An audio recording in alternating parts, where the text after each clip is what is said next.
Welcome to another relaxing ASMR gaming video. Today we're doing something a little different. Over the past 5 weeks, I've been immersed in Path of Exile 2, and I thought it would be nice to share my impressions with you. I'll also give you some tips that might help you on your own journey through the game. Before we dive in, if you enjoy relaxing ASMR gaming content, don't forget to like and subscribe. You can also support me on Ko-fi. The link to my page is in the description. And now, let's get started. First, let me set the stage for where I am in the game. I'm currently playing as a Stormweaver sorceress, sitting at level 80 and running tier 8 and 9 maps. My main damage comes from Arc, supported by Ball Lightning and Orb of Storms. This combo helps me boost my lightning damage. Most importantly, I'm playing solo self-found, which adds an extra layer of challenge and satisfaction. This is actually my second character. I originally started with a mercenary, but hit a wall in Act 2 normal during the first trial of the Sekemas. After rerolling a sorceress, and with the added experience from my first playthrough, plus a class that feels easier to play, I managed to bring this character to where it is now. So, what's my overall impression of Path of Exile 2 so far? Honestly, I absolutely love it. From the very beginning, the game has completely drawn me in, and I found it hard to play anything else. In my experience, plenty of games are released each year, games that are enjoyable and well made, but very few manage to grip you so deeply that you lose interest in anything else for weeks or even months. I've had this kind of experience with only a handful of games: Baldur's Gate 3, Disco Elysium, Elden Ring, World of Warcraft, the original Path of Exile, and a few others. But compared to the sheer number of games I've played over the years, that's a pretty small list. And now Path of Exile 2 has earned its place among them.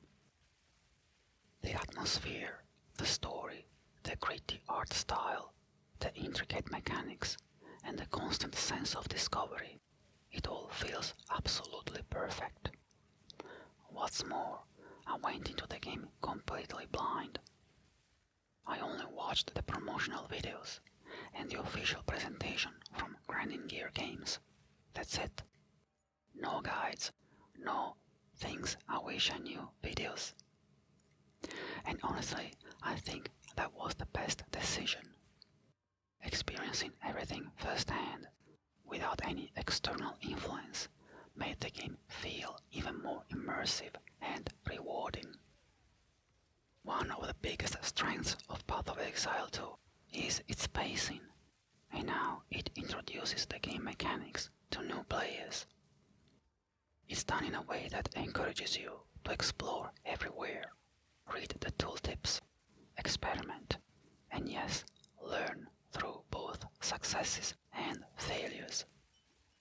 Combine that with playing in solo self-found mode, and you're fully immersed in the world of Path of Exile 2 and its characters.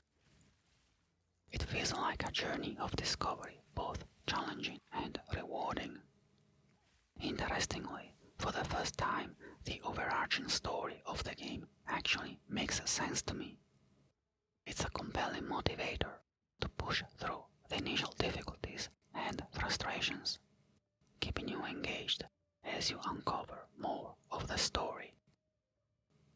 To be honest, the story of Path of Exile 1 never really clicked for me. After Act 4, it felt like the plot went completely off the rails. But feel free to let me know if you see it differently. Of course, the game isn't without its flaws. It's still in early access after all. Some mechanics feel unnecessarily frustrating, almost like they're designed on purpose to irritate you. In my opinion, a few of these could use some fine-tuning, or even removal altogether, to make the experience smoother.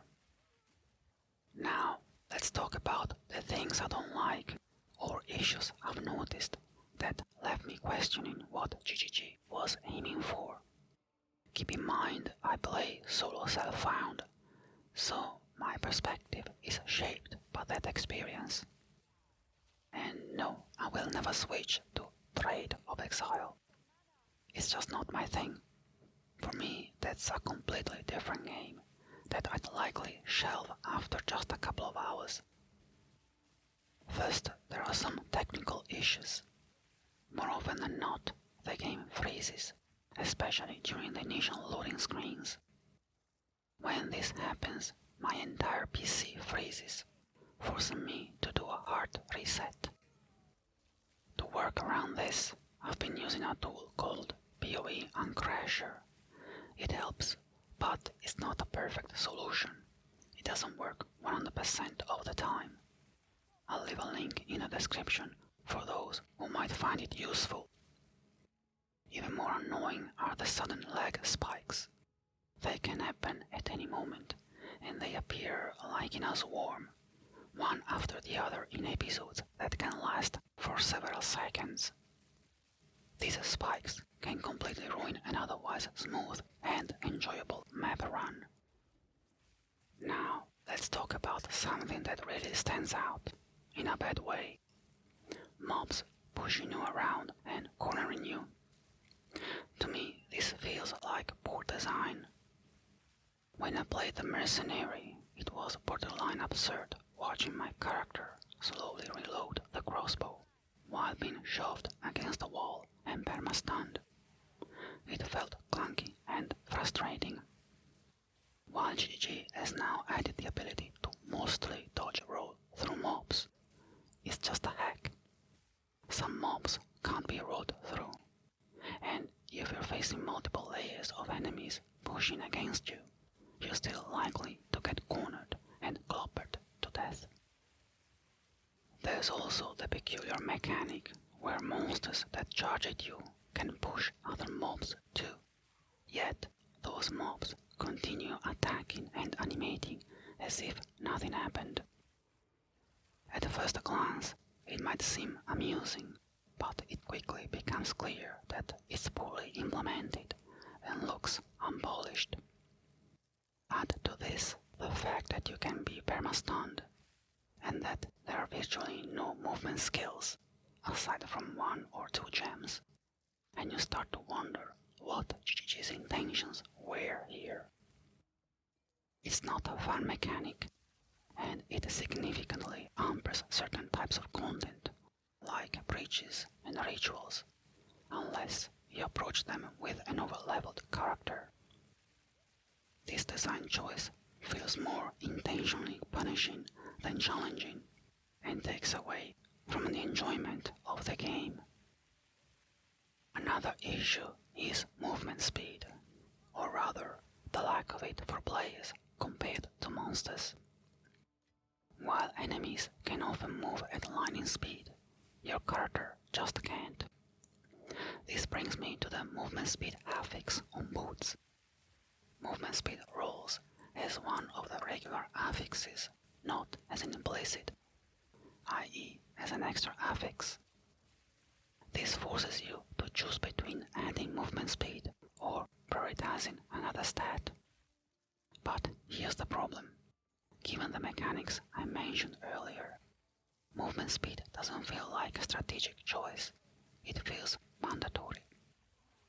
Instead of adding depth to itemization, it often feels like you're sacrificing other important stats just to make your character feel playable.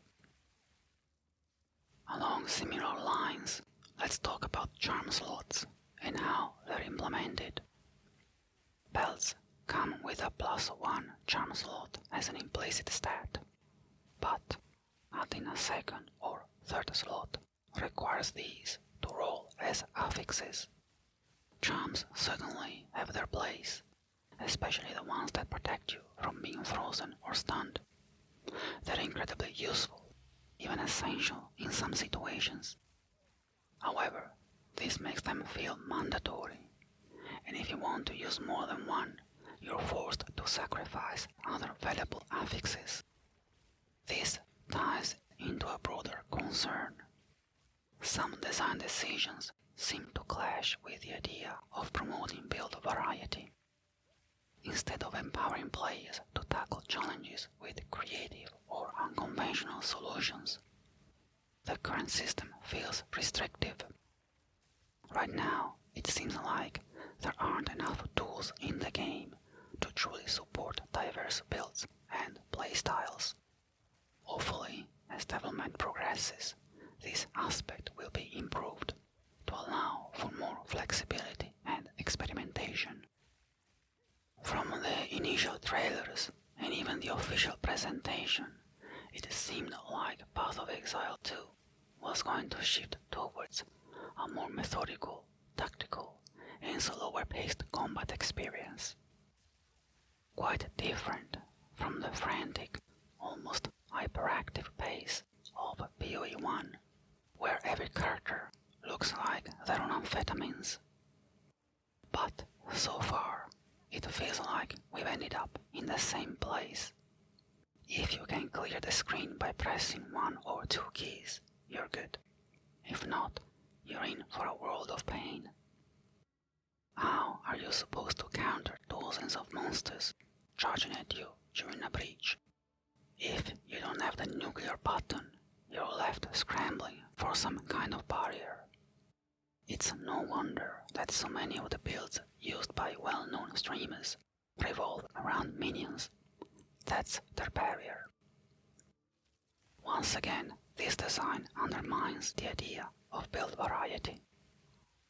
Right now, players seem pigeonholed into a narrow selection of viable builds with mandatory setups, which limits creativity and playstyle diversity. And speaking of mandatory setups, let's talk about item rarity, a crucial affix, especially if you're playing solo self-found. Stacking item rarity on your gear can significantly increase the amount of valuable currency and rare items you find. This is essential because in solo self-found, crafting your gear requires a massive amount of exalted orbs. At the moment, I have 2 stash tabs filled with rare items, all waiting patiently for the next exalted orb to come along.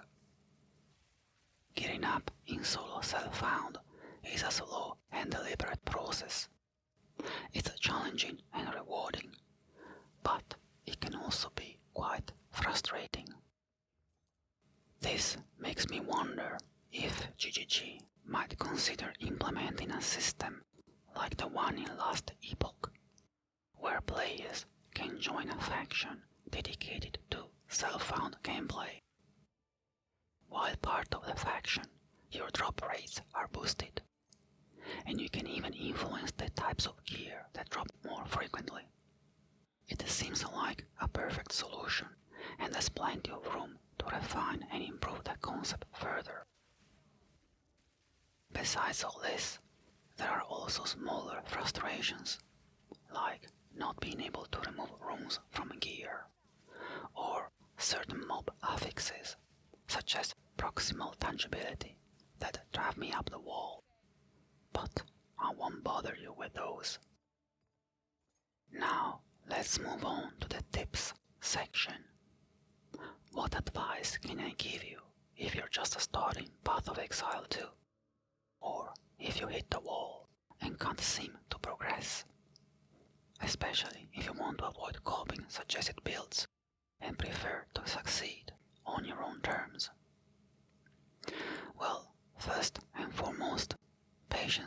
perseverance are key.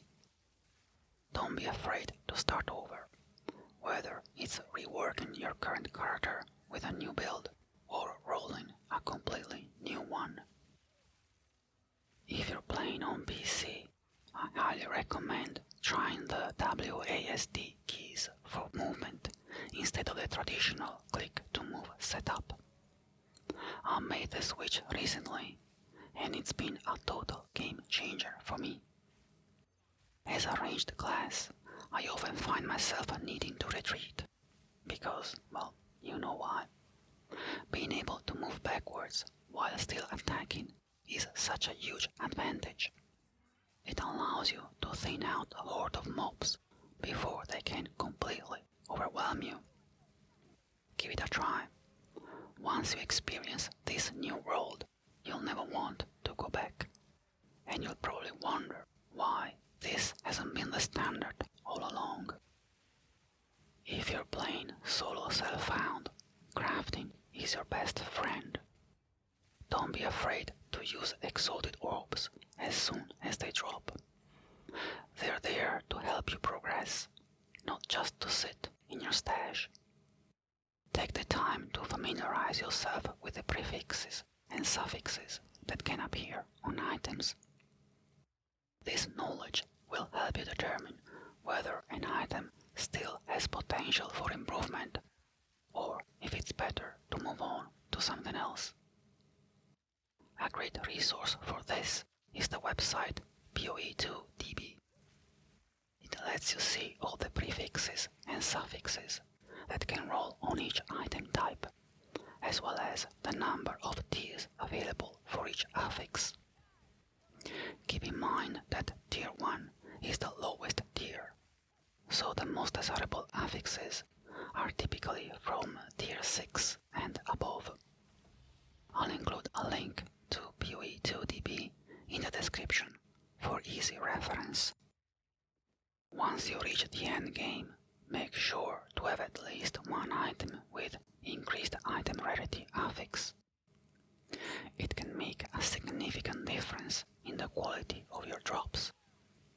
Additionally, try to roll item rarity on precursor stones whenever possible. It's a valuable boost. Remember that the buffs from the beacon towers stack with each other, creating a substantial bonus. For example, I managed to run maps with 60% increased item rarity from beacon buffs alone, on top of what I had from my gear.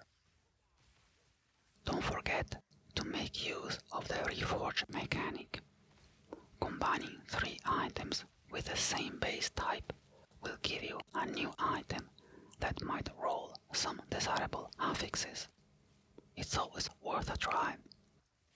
Also, make sure to disenchant any magic or rare items that aren't useful to you. Plus, remember to salvage items with sockets or quality as well. I haven't mentioned the Trials of Ascendancy in my complaints section, because honestly, there's not much to say. They shouldn't exist, at least not in their current form. That's the long and short of it. So far, I've managed to earn 3 sets of points, but I really struggled in the 3rd trial. The best approach, in my experience, is to overlevel the first 2 trials. This gives you a significant advantage and makes them more manageable. The 3rd trial, however, requires a mixed approach. First, overlevel the content, but also farm the lower level trials of the Sekemas to gather relics. When doing the real run, use relics with honor resistance and increased maximum honor. For my successful run, I had about 7,000 honor and about 40% or more resistance. From there, it's all about luck. Hope for manageable afflictions and stack as many good boons as you can. Remember to buy from the merchant at the end of floors 1 and 2. And if possible, tried to meet the merchant during the floors as well, for extra opportunities. For now, these are all the thoughts I have to share about Path of Exile 2. I hope you found this video both enjoyable and relaxing. Let me know your thoughts about Path of Exile 2 in the comments. Don't forget to check out my other videos. And if you enjoyed this one, please like and subscribe to support the channel. A big thank you to all my Ko-fi supporters. If you'd like to support me as well, you can find the link to my page in the description. And until next time, take care and stay